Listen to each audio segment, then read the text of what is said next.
Սերժ Սարգսյանի Պուտինին ուղղված աղերսագդի մասին մի բան ասեմ։ Հանուն պետության եւ ժողովրդի կարելի անել գրեթե ամեն ինչ, անգամ աղերսագիր գրել այլ երկրի ղեկավարին, խնդրելով, աղաչելով փրկություն։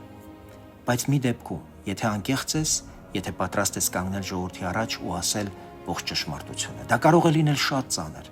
բայց քաղաքական պատասխանատու քայլ։ Բայց երբ մի ձեռքով աղերսագիր ես գրում Մոսկվա, ընդունելով, որ Ղարաբաղի հարցում իրավիճակն անհույս է,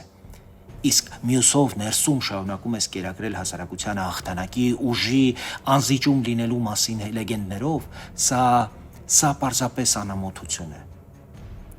Աղերսագրի այս ամբողջ դժբախտությունը ըստ իս հենց սրանում է։ Տարիներով ժողովրդին ասել ես, թե իբր հաղթել ես ապրիլյան պատերազմում, թե հողերը երբեք չես տա, բանակը մարտունակ է, միլիարդավոր ժամանակակից զենքեր ես գնել, մարդիկ աղքատ են ապրում, որտեվ Ղարաբաղն ես պահում, կոռուպցիան անխուսափելի է, որտեվ զբաղված ես Ղարաբաղով, դպրոց, մանկապարտեզ, ճանապարհ չես կառուցում, որտեվ խրամատ ես կառուցում, երկաթուղին ես քանդում ու վաճառում, որտեվ բանակին երկաթ է պետք, ժողովրդավարություն չկա, որտեվ պատերազմող երկիր ենք, ընտրությունները կեղծվում են, բիզնեսը ռեկետի է ենթարկվում, թոշակներն ու աշխատավարձերը չեն բարձրանում, որովհետև Ղարաբաղին է պետք։ Սերժ Սարգսյանի աղերսագիր գրելու խնդիրն ինձ համար